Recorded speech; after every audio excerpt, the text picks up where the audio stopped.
चलो स्टार्ट करते हैं। देखिएगा, कल लास्ट क्लास में हमने पोटेंशियल एनर्जी के बारे में डिस्कस किया था। और पोटेंशियल एनर्जी उस केस में जब एक्सटर्नल इलेक्ट्रिक फील्ड एब्सेंट होता है, उस केस में दो चार्ज के लिए जो पोटेंशियल एनर्जी थी, टू चार्ज, वो कितनी होती थी आपको पता है, U इक्वल टू के Q1 Q2 अपॉन। इस तरह से हमने दो चार्ज के लिए पोटेंशियल एनर्जी डिस्कस की थी कि Q1 Q2 अगर दो अलग अलग चार्ज हैं, वो इन्फिनाइट से किसी भी दो अलग अलग पॉइंट ए और बी पर, जो पॉइंट ए और बी है आर डिस्टेंस पर एग्जिस्ट कर रहे हैं, उनकी वजह से इलेक्ट्रिक फील्ड हमने कैलकुलेट किया था। यानी दोनों चार्ज को हमने इलेक्ट्रिक फील्ड एब्सेंट था उस केस में मूव कराया था। आज का जो टॉपिक है पोटेंशियल एनर्जी, लेकिन in the presence of A electric field.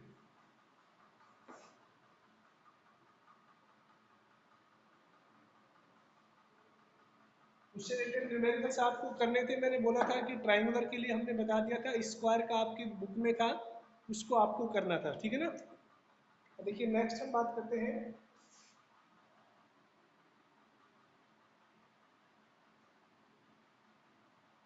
Potential energy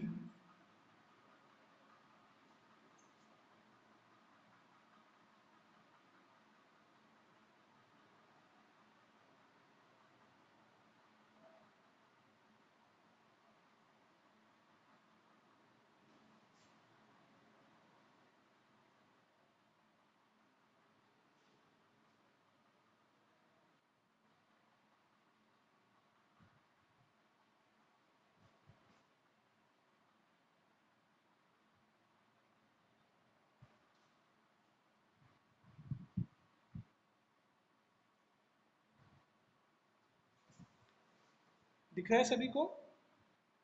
potential energy of system of two charges in presence of external electric field. यानी जब एक्सटर्नल इलेक्ट्रिक फील्ड होता है, उस केस में किसी भी सिस्टम ऑफ चार्जेज की जो पोटेंशियल एनर्जी है वो कितनी होती है, उसके बारे में बात करते हैं। देखिएगा, तो मैं वही थोड़ी लैंग्वेज लिख देता हूँ।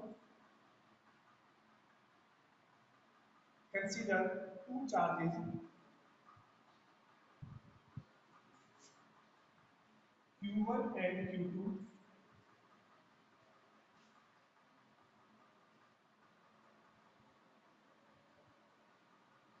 move from infinity to electric field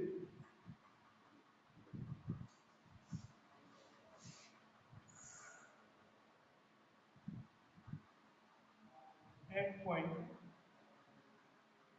A and B as shown in figure। यानी क्या लिखा है मैंने कि मान लेते कि दो चार्ज है Q1 और Q2, दिखाई दे रहा है ना सभी को, ज्यादा छोटे तो नहीं लिख रहा हूं मैं। एक बार बताइए, आपको दिखाई दे रहा है क्या?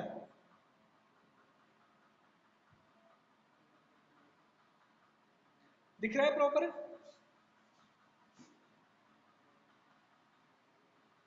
चलो ठीक है। तो हमने मान लिया कि दो चार्ज है Q1 और Q2, ठीक है, Q2 है, दो चार्ज है, उनको इन्फिनाइट से रिफ्लेक्शन आ रहा है क्या, उनको इन्फिनाइट से इलेक्ट्रिक फील्ड के अंदर लेके आ रहे हैं, ठीक है ना। जैसे कि सर लेफ्ट साइड से रिफ्लेक्शन है।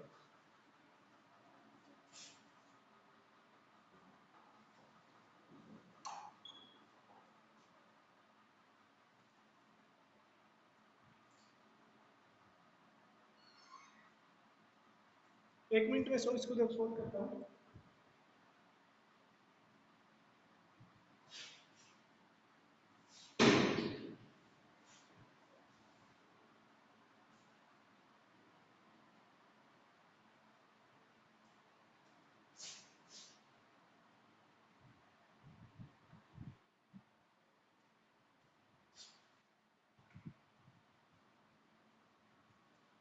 अब नहीं आ रहा होगा थोड़ा, ठीक है ना। देखिएगा, यानी मान लेते कि आपके पास दो चार्ज है Q1 और Q2, क्लियर, ये कहीं इन्फिनाइट पे रखे हुए हैं और इलेक्ट्रिक फील्ड यहाँ पर मान लेते हैं इसको चार्ज Q है, इसके चारों ओर इलेक्ट्रिक फील्ड है, तो यहाँ पर दो पॉइंट है, मान लेते एक पॉइंट ए है और एक पॉइंट बी है,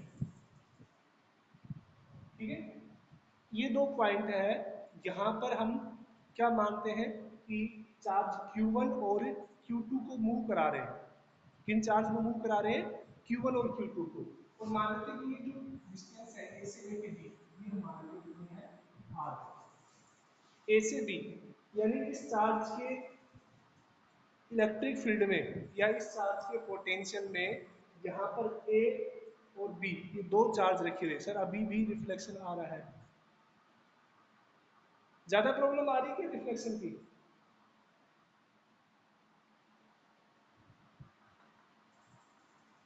चलो कल की क्लास में इसको सोल्व करेंगे, अब तो नहीं हो पाएगा क्योंकि बीच क्लास में, एक बार देखता हूं मैं अगर सोल्व होता है तो।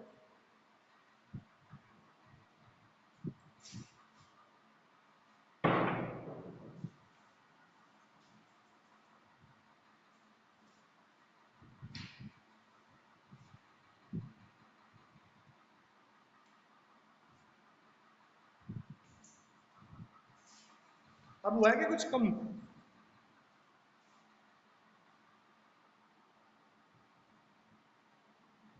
चलो ठीक है,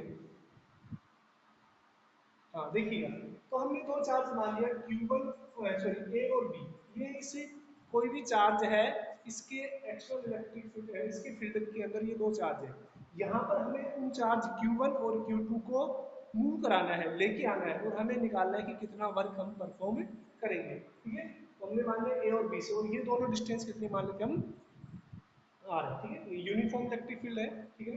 तो net potential at A and B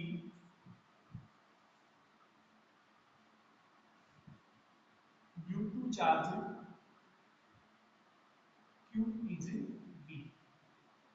मान लेते हैं कि इस Q चार्ज से, ये कोई Q चार्ज है, इसकी वजह से यहाँ का पोटेंशियल भी V है और यहाँ का पोटेंशियल भी कितना है, V है, ठीक है ना। ये कोई चार्ज है, इसका एक्सटर्नल यहाँ पे ऑलरेडी फील्ड हो गया ना। अब उस टाइम क्या था कल वाली डेरिवेशन में, यहाँ पर कोई चार्ज नहीं था, तो यहाँ पर कोई भी एक्सटर्नल फील्ड नहीं था, ये लाइन हम नहीं लिखते थे, ठीक है।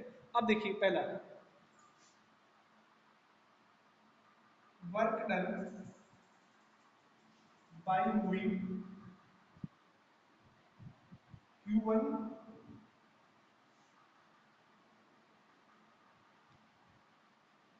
and pointing,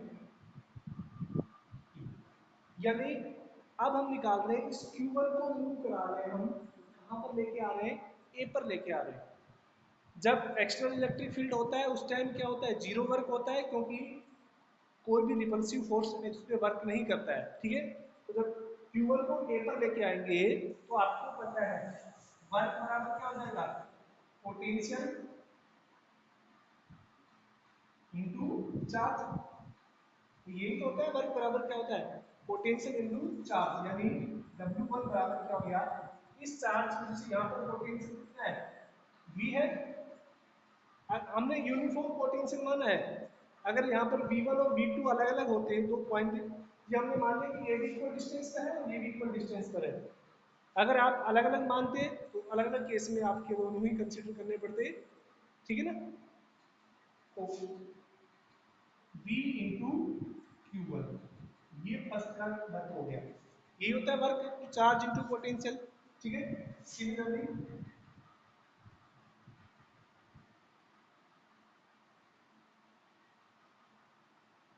work by moving Q2 charge, जब हम इस Q2 को यहां पर लेके आएंगे, किसको, Q2 को जब यहां पर लेके आएंगे Q2 को, तो देखिए क्या होगा, ये कैपिटल Q भी इसकी ओर रिपेल करेगा, क्योंकि इसकी वजह से यहाँ पर पोटेंशियल है, और ये वाला चार्ज है ये भी इसकी रिपेल करेगा, क्योंकि इन दोनों के बीच में भी तो पोटेंशियल लगेगा। अब ये जब आया था इसके ऊपर तो केवल इसकी वजह से पोटेंशियल लगा था, लेकिन जब Q2 को लेके आएंगे तो उसके ऊपर ये कैपिटल Q भी लगाएगा और ये स्मॉल q1 भी क्या करेगा, इसके ऊपर रिपल्सिव फोर्स लगाएगा। ठीक है, तो देखिएगा कितना वर्क हो जाएगा, इसकी वजह से चार्ज कितना हो जाएगा, देखिएगा V इंटू Q2 प्लस ये V इंटू Q2 किसकी वजह से है, इस कैपिटल Q की वजह से, और इसकी वजह से कितना हो जाएगा प्लस के Q1 Q2 अपॉन R, यानी इस चार्ज की वजह से यहाँ पर जो पोटेंशियल होगा वो कितना हो जाएगा के Q2 इंटू R। ये हम डायरेक्ट निकाल सकते हैं, अभी हमने सोल्व किया इसको। यहाँ तक इस लाइक इस स्टेप को बताइए, कोई दिक्कत क्या आपको इस स्टेप में बताइए, जो लास्ट स्टेप हमने लिखी है इसमें कोई दिक्कत? ये तो केवल फर्स्ट वाले का था, और इसको जब हम लेके आए तो इसके ऊपर दो लग रहे हैं, कौन कौन सा, यहाँ पर इस Q2 को ये वाला चार्ज भी रिपेल करेगा और ये भी रिपेल करेगा। जल्दी से बताइए इसको, कोई दिक्कत यहाँ तक?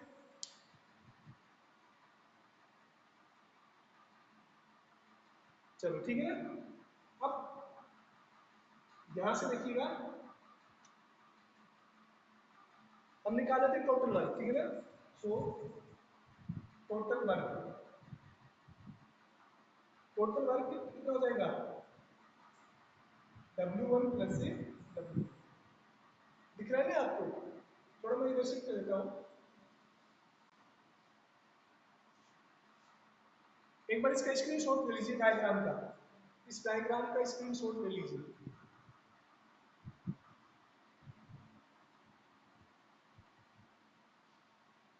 ठीक है, अब देखिएगा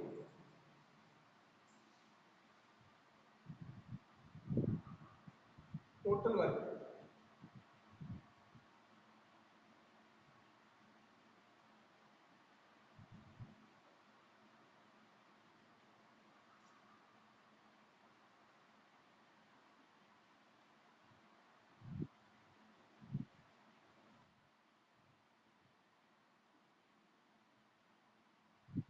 ठीक है ना। तो ये क्या होगा टोटल वर्क, ठीक है ना, या पोटेंशियल एनर्जी की तो सेम ही होती है, वर्क और पोटेंशियल एनर्जी क्या होती है, सेम। तो V Q1 plus V Q2।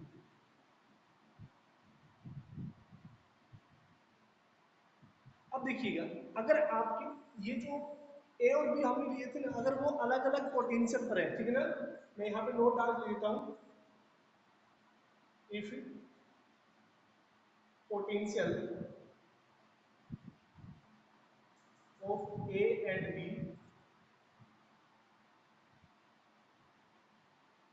Are different as V1 and V2, अगर पोटेंशियल है वो दोनों का अलग अलग है V1 और V2, उस केस में कितना हो जाएगा, U equal to V1 Q1 plus V2 Q2 plus K Q1 Q2 upon. Clear, इसको थोड़ा स्क्रीनशॉट ले लीजिए और नोट कर लीजिए।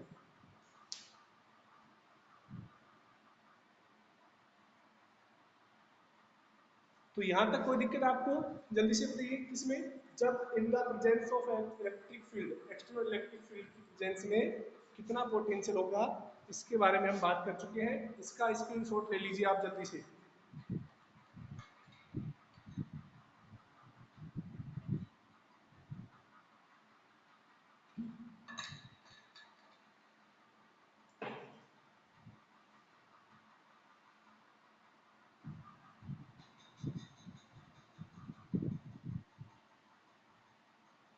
हेलो,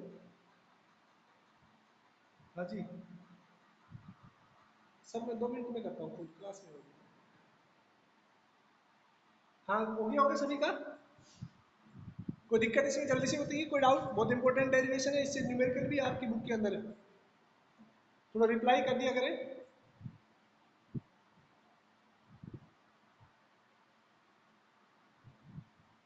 चलो ठीक है ना, मैं इसको इरेज कर रहा हूँ। हाँ जितिन बोल रहे हैं, नो सर।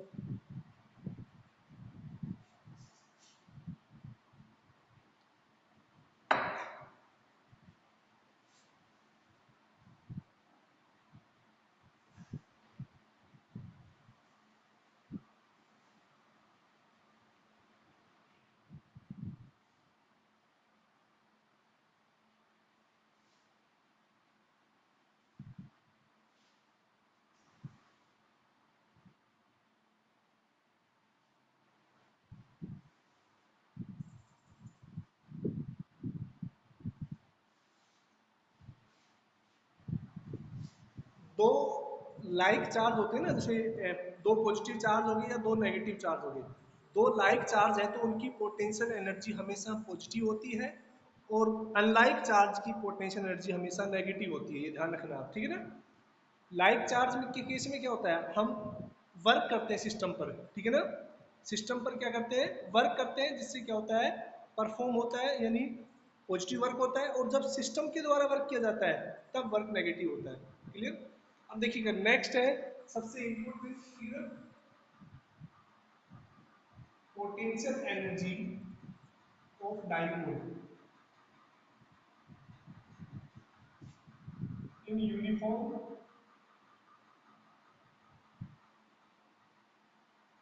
Electric field. यानी किसी भी डाइपोल को जब यूनिफॉर्म इलेक्ट्रिक फील्ड में रखते हैं तो उस केस में उसका पोटेंशियल एनर्जी कितनी होगी।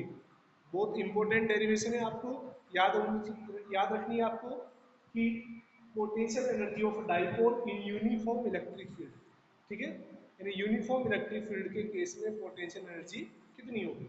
अब देखिएगा, मान लीजिए कि एक यूनिफॉर्म इलेक्ट्रिक फील्ड है इस तरह से,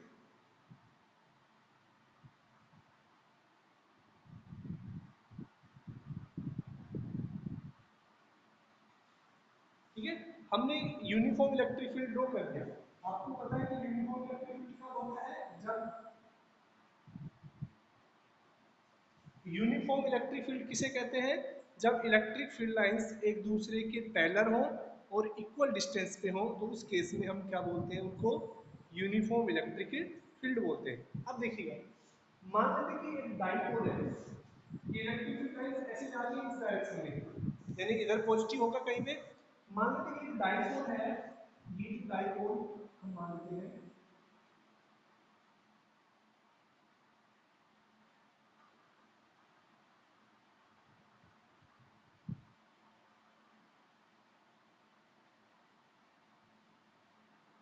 ये डाइपोल है जो इस यूनिफॉर्म इलेक्ट्रिक फील्ड में प्लेस है।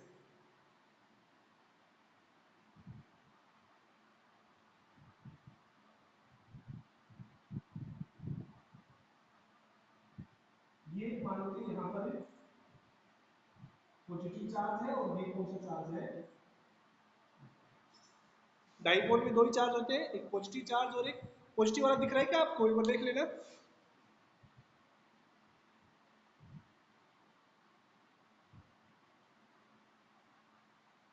ठीक है।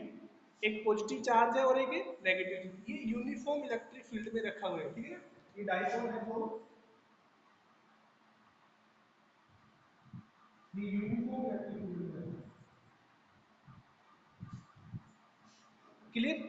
और ये भी हम मान लेते हैं कि ये डाइपोल है, ये इलेक्ट्रिक फील्ड के साथ कितने डिग्री कोण में रखा हुआ है, थीटा कोण में रखा हुआ है, कितने डिग्री पर, थीटा पे। अब देखिएगा बहुत इंपॉर्टेंट, थोड़ा ध्यान रखना, तो मैं लिख देता हूँ पहले,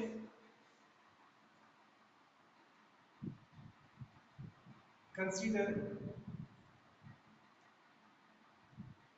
ए डाइपोल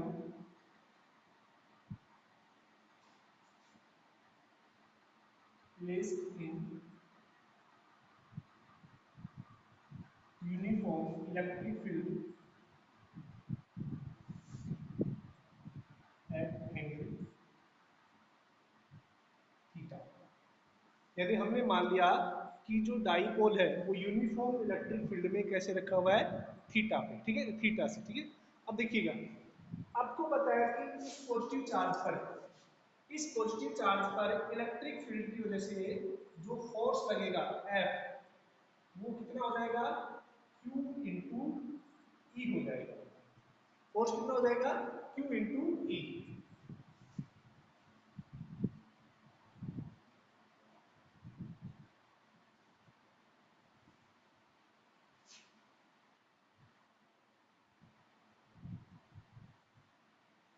अब दिख रहा होगा फोर्स कितना हो जाएगा? Q इंटू ई, इस डायरेक्शन में, क्योंकि पॉजिटिव चार्ज पर हमेशा इलेक्ट्रिक फील्ड की डायरेक्शन में क्या लगता है?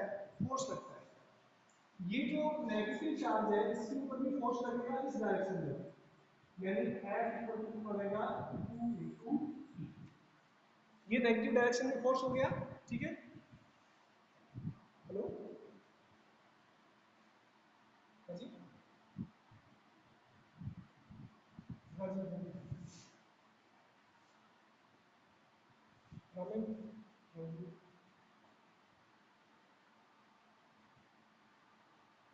हाँ जी,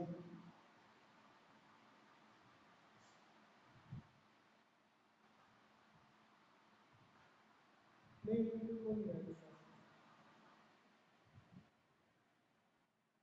तो मैम 1 मिनट 2 मिनट में करता हूँ मैं आपको, अभी क्लास में हूँ, ठीक है। देखिएगा, ये फोर्स हो गया क्यू ई इस डायरेक्शन में, ये फोर्स क्या हो गया? क्यू ई इस डायरेक्शन में, ठीक है ना। यानी आपसे पूछा जाए कि डाइपोल पर नेट फोर्स तो कितना हो गया? जीरो हो गया। नेट फोर्स तो कितना हो गया? जीरो हो गया। लेकिन ये जो फोर्स है ये अलग अलग पॉइंट पे लग रहे हैं, यानी ये एक्चुअल में कपल जनरेट कर रहे हैं, जिससे क्या होगा? टॉर्क जनरेट होगा, ठीक है। सो टॉर्क एक्सपीरियंस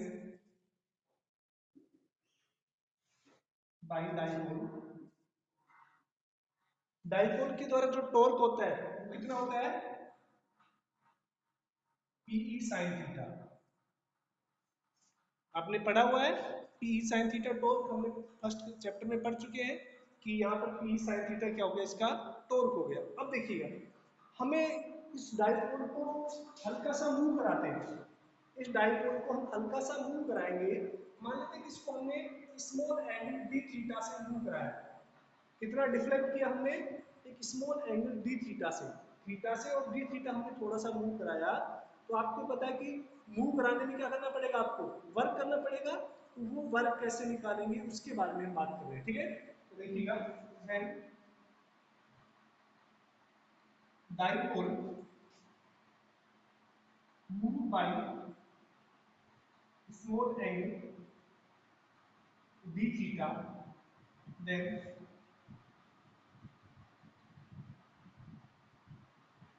स्मॉल वर्क भी। आपको पता है कि जिस डाइपोल को जब मूव कराएंगे तो आपको पता है भी फोर्स क्या होता है? सॉरी, वर्क क्या होता है? फोर्स इनटू डिस्प्लेसमेंट, ठीक है। तो यहां से देखिएगा टॉर्क क्या हो जाएगा? वर्क, स्मॉल वर्क क्या हो जाएगा? D W equal to torque into D theta. भाई देखो, यहां बता रहा हूं मैं आपको, वर्क होता है फोर्स इनटू डिस्प्लेसमेंट। ये होता है work equal to force into displacement. ये लीनियर मोशन में, आपको पता है लीनियर मोशन है, रोटेशनल मोशन में फोर्स को हम टॉर्क से रिप्रेजेंट करते हैं। फोर्स को किसे रिप्रेजेंट करते हैं? हम टॉर्क से। और रोटेशन मोशन में जब हम रोटेट कराएंगे तो एंगल पे रोटेट कराएंगे, इसको हम रोटेट कराएंगे तो एंगल के अकॉर्डिंग रोटेट कराएंगे, आगे पीछे नहीं रोटेट कराएंगे, इसको एंगल पे रोटेट कराएंगे। तो उस केस में वर्क कितना हो गया? Tau into D theta. अब मान लेते हैं कि work by moving from theta one to theta two, हम इसको थीटा वन से थीटा टू, कोई दो अलग अलग एंगल है वहां पर रोटेट करा रहे हैं। तो कितना हो जाएगा वर्क? थीटा वन से लेके और थीटा टू, इनिशियल अपॉन और यहाँ पे फाइनल, यानी तो डी थीटा, या फिर इसको मैं सीधे लिखता हूँ PE sine theta D theta. भी टॉर्क की वैल्यू हम कहाँ से लिख देते हैं? यहाँ से P sine theta into D theta. Clear? यहाँ पे देखिएगा वर्क इक्वल टू पी तो कांस्टेंट है, आपके पास होता है sine theta D theta. Sine theta का इंटीग्रेशन कितना होता है? माइनस से कोस थीटा, थीटा 1 से लेके और थीटा 2 तक। तो साइन का इंटीग्रेशन कितना होता है, माइनस कोस थीटा, थीटा 1 से लेके और थीटा 2 तक। क्लियर? ये हमने क्या किया, अब हम इसको सोल्व कर लेते हैं। इधर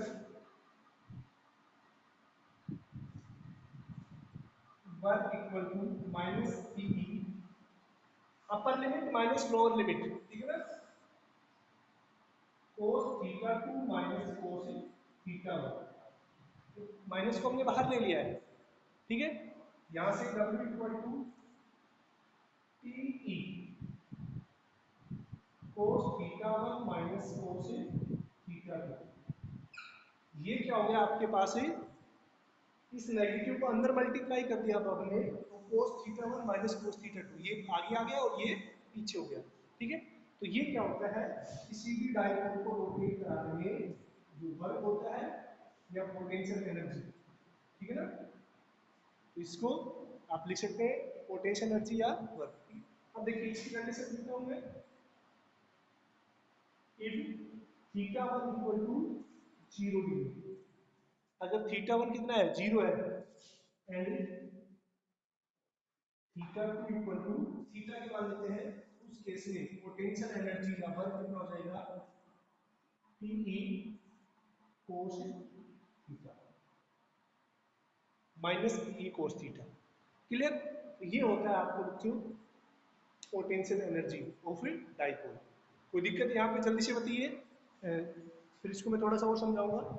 जल्दी इसका स्क्रीनशॉट लीजिए और फिर मुझे बताइए कि आपको कोई दिक्कत इसमें।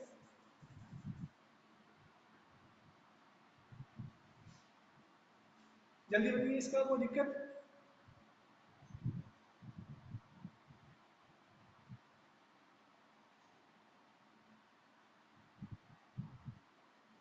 जतिन के अलावा और भी बच्चे हैं, केवल एक बच्चे का मैसेज आता है जतिन का, और बच्चे कहाँ हैं भाई, सबको समझ में आ रहा है क्या?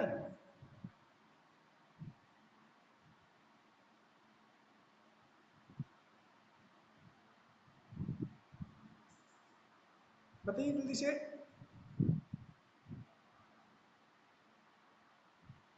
चलो ठीक है,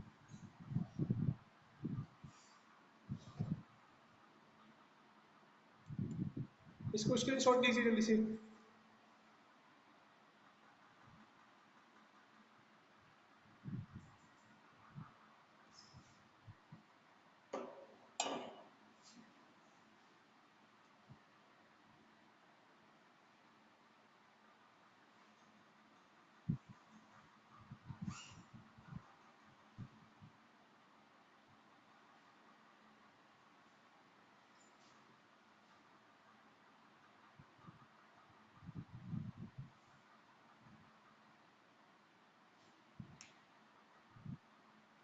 अब देखिएगा, हम बात करते हैं, इसकी अगर कंडीशन पढ़ लेते हैं, ठीक है। आपके पास जो आया है पोटेंशियल एनर्जी, वो आया है पी साइन थीटा और पी कोस थीटा, ये आ गया, ठीक है।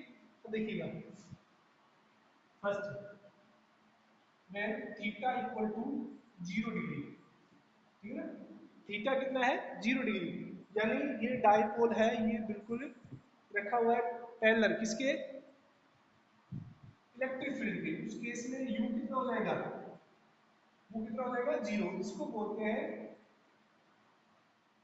Stable equilibrium.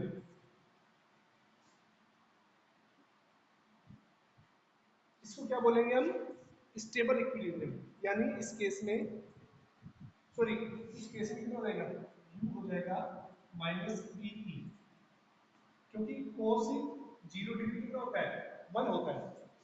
उस केस में कितना हो जाएगा, और स्टेबल इक्विलिब्रियम, और इस केस में ये जो यू है ये मैक्सिमम होगा,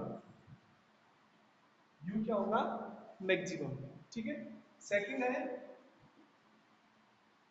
when theta equal to 90 degree, तो थीटा 90 हो जाएगा, उस केस में जो यू है वो कितना हो जाएगा, 0 हो जाएगा, ठीक है। और थर्ड है when theta equal to 180 degree, theta कितना हो जाएगा, 180 डिग्री, उस केस में यू कितना हो जाएगा, मिनिमम, वो हो जाएगा आपके पास है पीई cos 180, या फिर ये आपके पास आ जाएगा QE, क्योंकि cos 180 कितना होता है -1, ध्यान देता हूँ,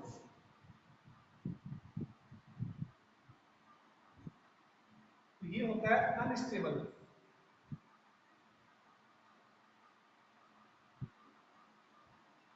this is known as a unstable equilibrium. देखिएगा इसको जल्दी से, ये अलग अलग कंडीशन हमने पढ़ी है अभी।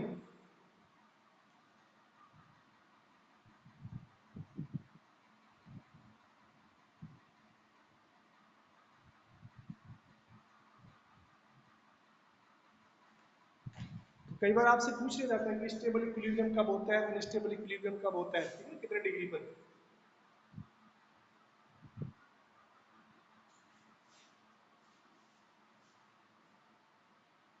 हो गया वो स्क्रीनशॉट इसका।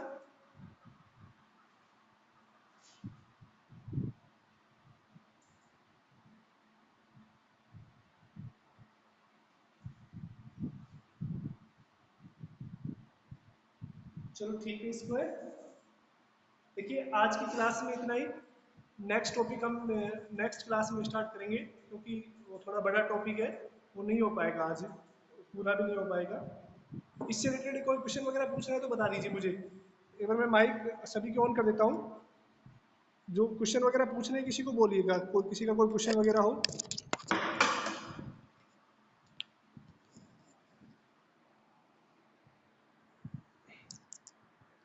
पूछ रहे हैं कि किसी को माइक ऑन है तुम्हारे, पूछ कोई क्वेश्चन वगैरह हो।